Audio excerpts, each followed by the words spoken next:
बहुत से pain killers में भी ओपियम होता है। ओपियम माने अफीम।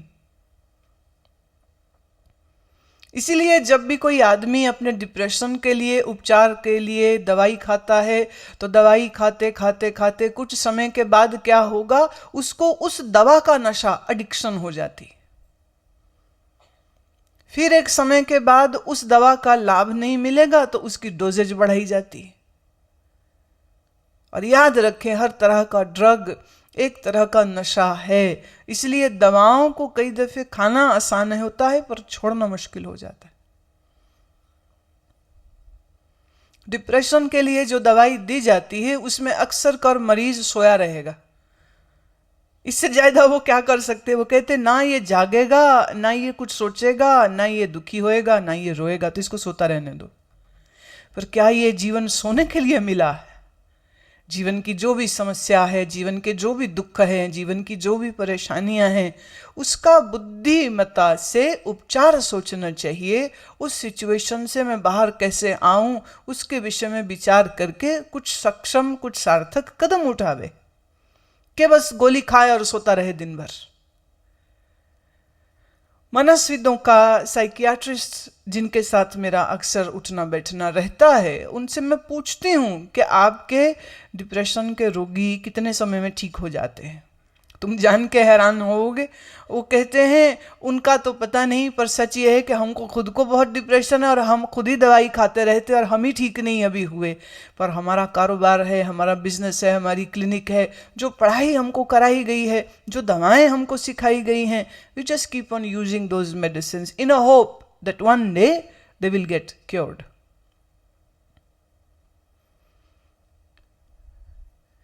तो जो मनोवैज्ञानिक खुद बीमार है, वो बीमार मरीजों का इलाज कैसे करेगा? जो खुद गिरा पड़ा है, वो दूसरे को कैसे उठाएगा? इसलिए जीवन के इन कष्टकारी समय पर अगर आप बुद्धिमत्ता से कार्य नहीं करेंगे, तब तक आप उन स्थितियों से बाहर नहीं आ सकते। और मेरे दृष्टि में जीवन में ऐसी कोई विकट परिस्थिति नहीं है जिसका कोई न कोई समाधान न होता हो। मुश्किलों के समाधान तो हैं, पर अगर आपने अपने मन को ममत्व की रस्सी से बांध दिया है और जिससे आपको ममता है वह आपको दुख दे रहा है और उससे आप दुख ले भी रहे हो और उससे आप छूटना भी नहीं चाह रहे हो, तो मुझे बताइए कौन सी गोली खा के आपका दुख दूर होगा?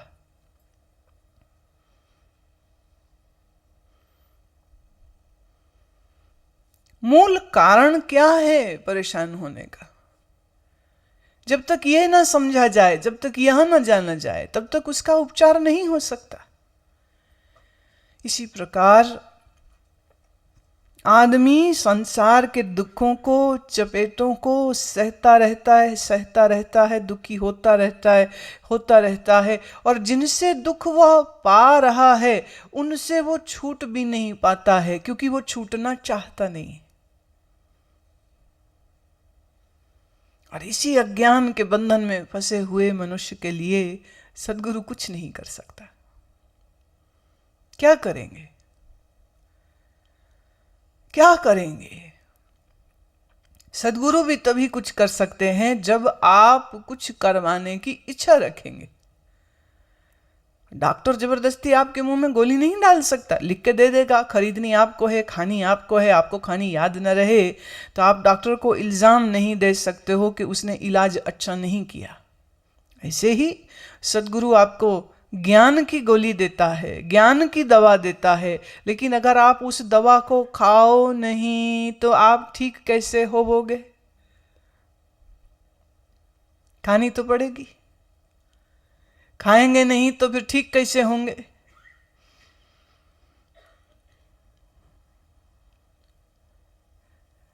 तो परम गुरु को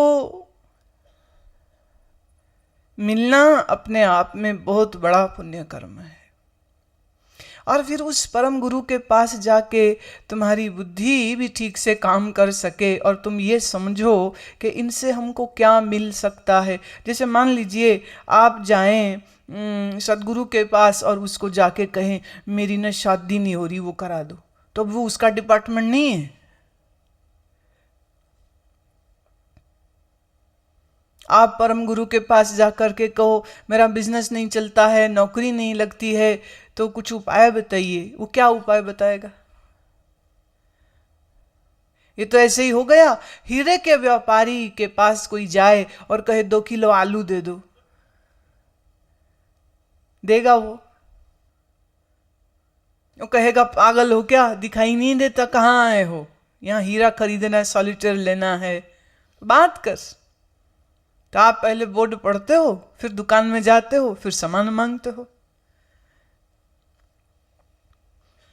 मैं एक बार अपने गुरुदेव के पास बैठी थी शाहबाद में, और एक परिवार आया दर्शन को, और बैठे, जो औरत थी वो कहने लगी महाराज मेरा लड़का ठीक नहीं रहता है, इसका बड़ा इलाज कराया, बड़े अस्पतालों में गया, आप कुछ आशीर्वाद दीजिए मेरा बच्चा ठीक हो जाए। तो महाराज ने बात सुनी, लेकिन उसको देखते भी नहीं है, मेरी ओर देखने लग गए और मेरी ओर देख के कहते हैं कल से बुखार चढ़ा हुआ है मेरे को।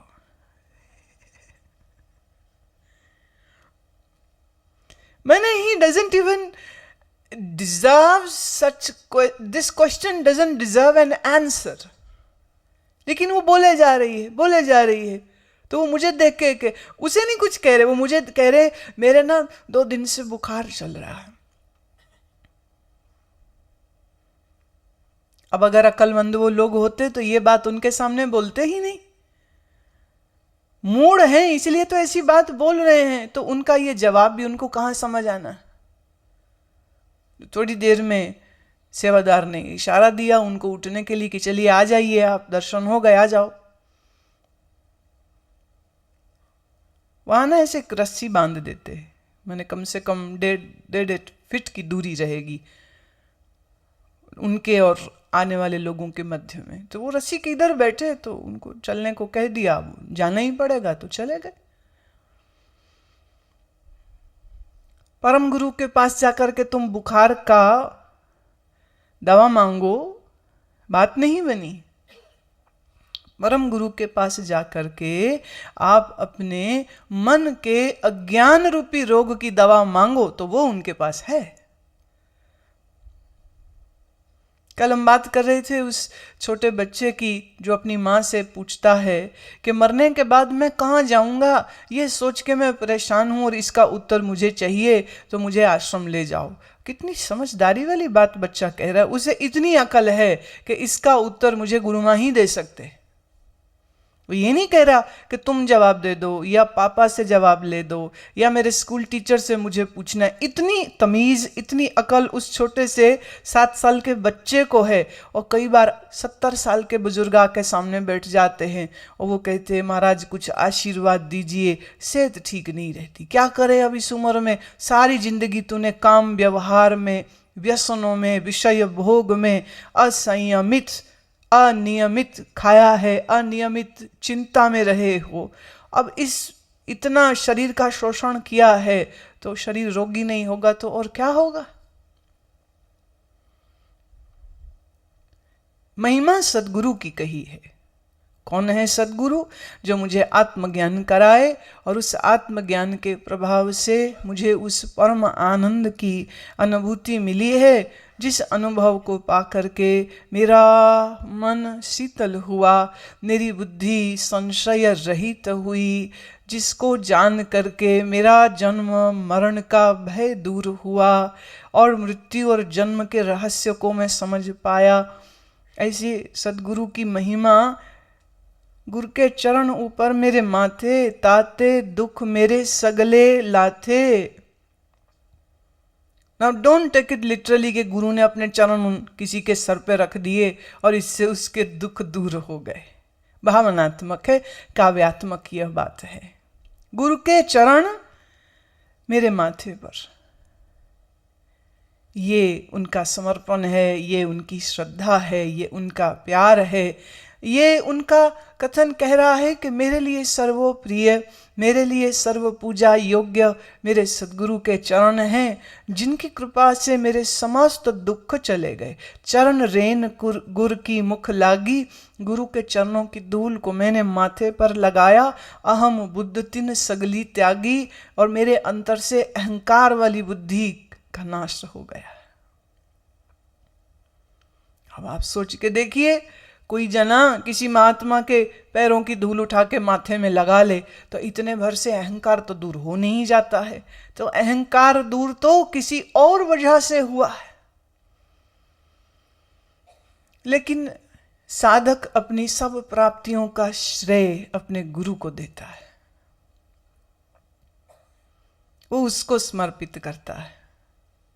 गुरु का शब्द लगे मन मीठा, पार ब्रह्म ते मोहे डीठा। सदगुरु का शब्द मेरे लिए सबसे मीठा है, सबसे मीठा है। दुनिया में क्या है मीठा? बाबा शेख फरीद कहते हैं, शक्कर खंड निवात गुड़ माखियों माजा दूध, सब्बे वस्तु मिठियां रब न पूजन तुद। इस दुनिया में बहुत सारी चीजें मीठी हैं, दूध, माखन, गुड़, चीनी, चीनी से बनी सब मिठाइयाँ ले लीजिए, कह रहे हर चीज़ मीठी है, लेकिन परमेश्वर तेरे नाम की मिठास के आगे ये सब चीज़ें फीकी हैं। तो यहाँ से एक बात स्पष्ट होती है कि फरीद ने अपने अंदर एक ऐसे स्थान को खोज लिया, एक ऐसी स्थिति को पा लिया जहाँ जाकर मन में आनंद की मिठास झरती है, और अब उसके सामने कुछ भी नहीं टिकता। पता मुश्किल क्या है, कभी कभी मुझे आप लोगों पर बड़ी दया आती है, बड़ी दया आती है, क्योंकि जो मैं बात बोल रही हूँ ये आपके सर के ऊपर से निकल जाती है, और शायद ये इसको महसूस आप उस दिन कर पाओगे, उसी दिन शायद समझ पाओगे जिस दिन एक गहरा, एक सुंदर, एक अलौकिक अनुभव आपको हो जाएगा। अभी तक हुआ नहीं।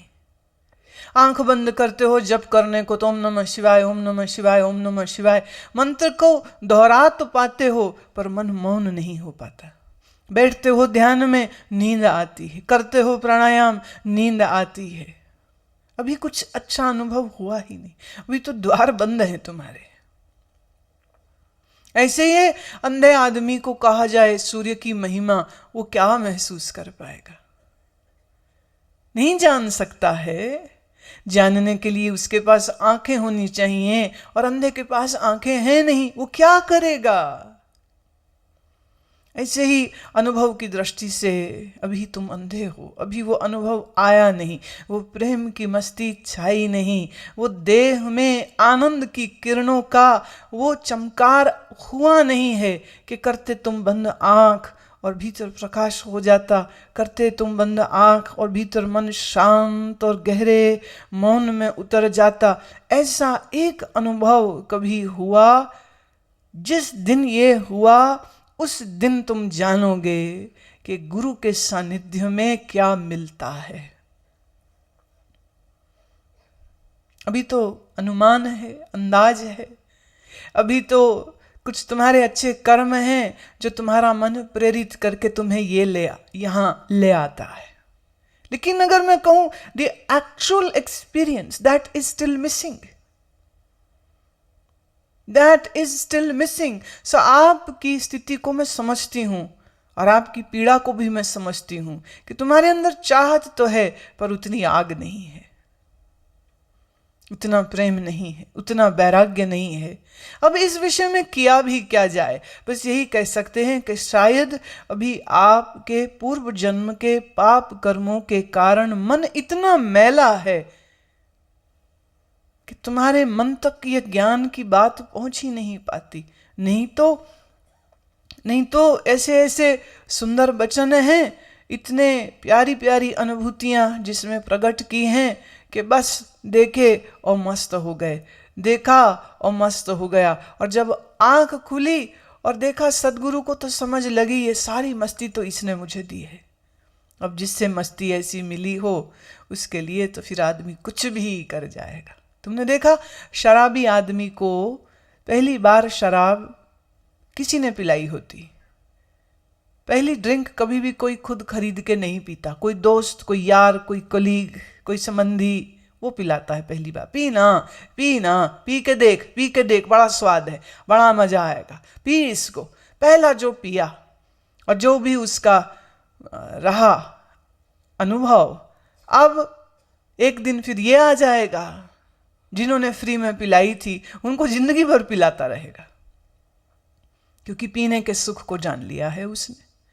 ऐसे ही जब तक अध्यात्म में एक अच्छा अनुभव ना हो जाए तब तक दिल पत्थर ही रहता है। पत्थरों से तो जल नहीं निकलते, पत्थरों से तो कुछ भी अंकुरित नहीं होता है। सद्गुरु के इस महिमा का वास्तव में आनंद उन्हीं को महसूस होगा जिसने कभी एक बूंद चखी हो। सिर्फ एक बूंद भी जिसको मिल जाए वो समझ लेगा कि सागर में कितना रस होगा। जब एक बूंद में इतना है तो सागर में कितना होगा। तो अब उस सागर को लेने के लिए निश्चय ही वो सद्गुरु के आसपास मंडराता रहेगा, उसके आसपास डोलता रहेगा। परम गुरु के पास दो ही किस्म के व्यक्ति रह सकते हैं या हो सकते हैं। एक वो जिन्हें सद्गुरु से इतना प्यार है, इतना प्यार है, जैसे सूर्यमुखी को सूरज से। आपने कभी सूर्यमुखी के फूल खिलते देखे? जहां जहां सूरज जाएगा वहीं वहीं उसका मुंह होता जाता है automatically. Sunflower is always going to face sun. तो दिन में जब सूर्य उदय होगा तो इनका मुंह पूर्व में होता है, और जैसे जैसे सूर्य घूमता चला जाता है पश्चिम में आता जाएगा, आप देखेंगे तो सूरजमुखी के सारे फूलों के मुंह भी उधर ही उधर ही घूमते जाते। जहां सूर्य डूब गया, अस्त हो गया, तहां वो गर्दनें ऐसे जैसे नीचे फेंक देते। यहीं आश्रम में हमारे पास लिलीज के फूल हैं सरोवर में। अब धूप आती है पहली किरणें तो वो जरा सा हिलते हैं, और फिर जैसे जैसे धूप तेज होती जाएगी उनका मुंह खुल जाता है, एकदम ऐसा सुंदर खिला हुआ फूल वो बन जाएगा। शाम हुई, इधर धूप गई, इधर वो धीरे धीरे धीरे धीरे फिर वापिस बंद हो जाते और गर्दनें भी नीचे फेंक देते। तो प्रकृति में जैसे यह फूलों का, कमल का, सूर्यमुखी का सूर्य से प्रेम है। आया सूर्य वो भी खिल जाते हैं, गया सूर्य वो भी मुंह बंद करके सर नीचे करके बैठ जाते हैं। ऐसे ही सद्गुरु के प्रति भाव जुड़ जाता है। सद्गुरु को मिलता है, खिलता जाता है, खिलता जाता है, खिलता ही जाता है। सद्गुरु गए कहीं दूर और बस फिर क्या करे। अब बुल्ले शाह की एक बड़ी प्यारी काफी है, उठ गए गवांडो यार रब्बा हुन की करिए। मेरे पड़ोस से, मतलब मेरा गुरु पड़ोस में था, मेरे करीब था, जब जी आया उठ करके मैं उसको मिलाऊं। अब वो चले गए दूर, कहीं गए होंगे। उठ गए गवांडो यार रब्बा हुन की करिए। क्या करूं अब, दिखते नहीं हैं, उसकी आवाज कान में नहीं आ रही है, क्या करूं अब। तो जैसे मछली को तुम पानी से अलग कर दो तो वो तड़पेगी, ऐसे ही जिसे सद्गुरु से प्रेम है वो सद्गुरु के बगैर तड़पता है। तो परम गुरु के पास या तो प्रेमी रहेगा या परम गुरु के पास साधक रह सकता है जो अपने अज्ञान और मोह का नाश कराना चाहता है, और उसे ये पता है कि गुरु की सेवा, सानिध्य, दर्शन में जितना वो रहेगा उतना ही उसका मन का मैला दूर होगा, मन शुद्ध होगा, और सद्गुरु की कृपा ऐसी बरसेगी कि ज्ञान की उस रोशनी तक पहुंच हो जाएगी। पर जिसे प्रेम भी नहीं और जो साधना भी नहीं करना चाहता, ऐसे बंदे का परम गुरु के पास कोई काम नहीं, वो रह ही नहीं सकता। और अगर गलती से आ गया है और गलती से वहां रह रहा है, उनके लिए यही कह सकती हूं मैं, चंदन के वृक्ष के सबसे करीब सर्प होते हैं और सर्प कभी भी चंदन की ना तो उस खुशबू को ले पाते हैं, ना चंदन की उस ठंडक को महसूस कर पाते हैं। वैराग्य चित्त में आना बहुत बड़ी बात है। आज के इन श्लोकों को लेते हैं। स्वशरीरं शवं पश्यन् तथा स्वात्मान मद्यम यः स्त्री कनक मोहगनः स भवेत् परमो गुरु। जो अपने शरीर को शव के समान समझते हैं और अपने आत्मा को अद्वैय जानते हैं, जो कामिनी और कंचन के मोह के नाश करता है, वही परम गुरु है। गुरु कौन है? जो अपने देह को शव जानता है। शव माने मुर्दा, मुर्दा जानता है इस देह को। अब मुर्दे के सामने आप धन के ढेर लगा दो, कि मुर्दे के सामने आप सुंदर स्त्रियों को बैठा दो या सुंदर पुरुषों को बैठा दो, मुर्दे को तो कुछ लेना देना है ही नहीं। ज्ञानी अपने देह को मृत जानता है। स्वामी निर्मल जी महाराज का ये कथन है। वो कहते थे ज्ञानी के कंधे पर लाश होती है, खुद उसकी लाश, वो अपनी ही लाश को ढोता है। देह से वह बिलग है, अलग है, स्व आत्मज्ञान में वो स्थित है। देह उसके लिए जरा भी कुछ मायने नहीं रखती है, पर प्रारब्ध है, शरीर अभी जीवित है, प्राण चल रहे हैं, तो जब तक प्रारब्ध अनुसार शरीर जिएगा तब तक शरीर को तो ढोना ही पड़ेगा, तो वो ढोता है। ज्ञानी के कंधे पर खुद उसकी लाश होती है। संसार के लिए वो मरा ही है, अपने लिए भी मर चुका होता है। वासनाएं हैं, इच्छाएं हैं, तो आप जिंदा हो। जिसके मन में वासना कोई नहीं, इच्छा कोई नहीं, क्या तुम उसे जीवित कहोगे? ज्ञानी स्वयं के देह को शव जानता है। आत्मा ही अद्वय है। अद्वय माने अद्भुत, अद्वितीय, इनकम्पैरेबल, जो कामनी और कंचन के मोह का नाश करता है। कामनी और कंचन, कामनी माने स्त्री, कंचन माने स्वर्ण अथवा सोना, कह सकते हो पैसा। चूंकि यह लेखक पुरुष है, सूत जी, कथा सुनाई जहां जा रही है वह भी सुनने वाले पुरुष हैं, इसलिए वो कामिनी शब्द का उपयोग कर रहे हैं। अब अगर यही सूत जी के सामने स्त्रियां भी होती तो वो जरूर कहते कि कामिनी और काम पुरुष का खंडन कर देते, दोनों की ही बात करते। चूंकि वक्ता और श्रोता पुरुष हैं, इसलिए वैसी भाषा बोली जा रही है। कई लोग इसका अर्थ ये लेते हैं कि वो स्त्री की निंदा कर रहे हैं। स्त्री की निंदा नहीं है। स्त्री के प्रति जो आकर्षण है, जो गुलामी है, वो उसकी निंदा करते हैं। धन और स्त्री, या स्त्री के लिए कहो पुरुष का जो आकर्षण है, ये दुनिया में सबसे बड़ा आकर्षण। इसके पीछे बड़े बड़ों की अधोगति हुई, बड़े बड़ों की अधोगति हो जाती है। अपने मन पर जिसको कोई नियंत्रण नहीं है और स्त्री अथवा पुरुष के शरीर से वो सुख का जो इच्छुक है, जो भोगी है, उस आदमी के मन में न ज्ञान, न ध्यान, न अध्यात्म कुछ नहीं टिक सकता है। आपको एक बड़ी अद्भुत बात कहते हैं।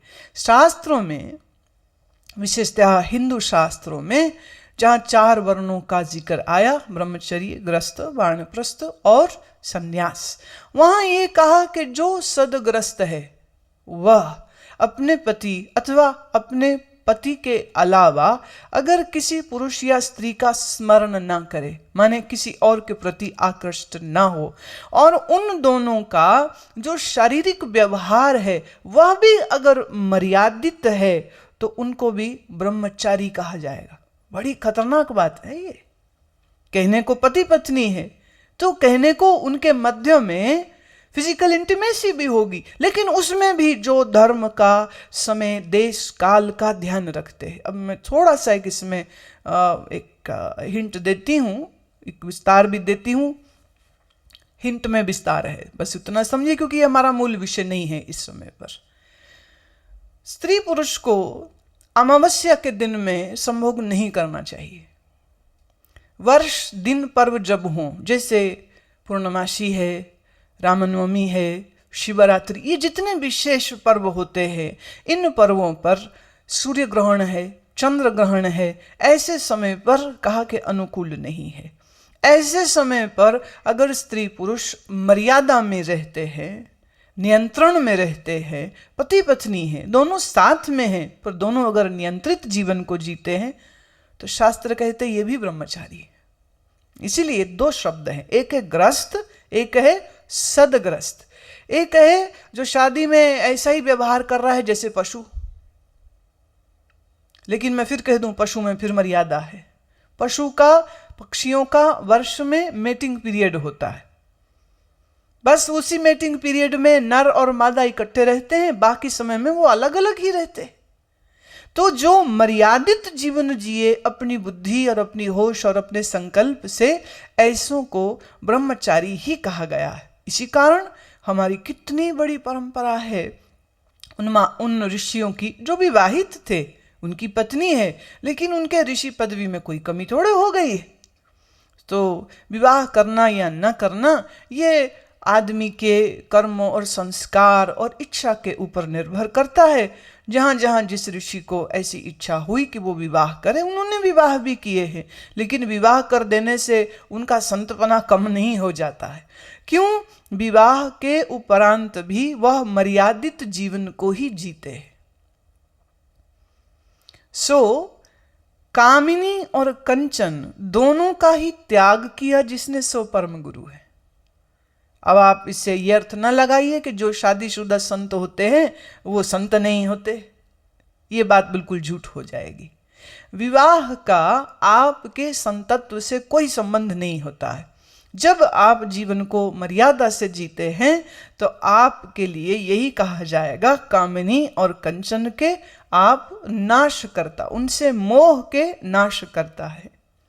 मौनी वाग्मिति तत्वज्ञो द्विधा भूषण पार्वती, न कश्चिद मौनिना लाभो लोके अस्मिन् भवति प्रिये। वाग्मी तु तकट संसार सागरोत्तारक्षमः, यतसो संशयश्चेता शास्त्र युक्तोऽनुभूतिभिः।